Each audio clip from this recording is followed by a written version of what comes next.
একটা মুসলিম হিসাবে কোনোভাবেই চাই না, কারণ ওদের উপরে খুব অত্যাচার করা হচ্ছে, এটা আমি চাই না।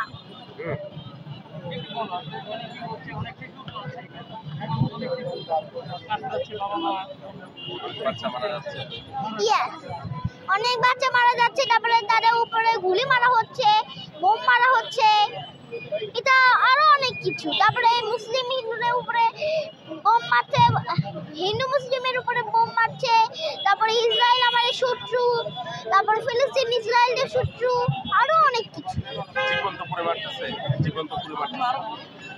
আরো অনেক কিছু বাড়ছে, তারপরে নতুন করে বাড়ছে, তারপরে ইসকনের লোকেরা আবার ঝামেলা করছে বাংলাদেশে, তারপরে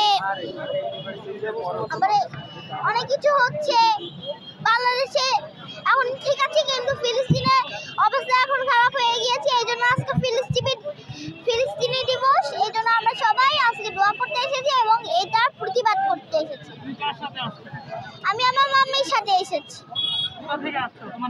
আমি বনশ্রী থেকে এসেছি, আর আমার নাম হচ্ছে নিহা।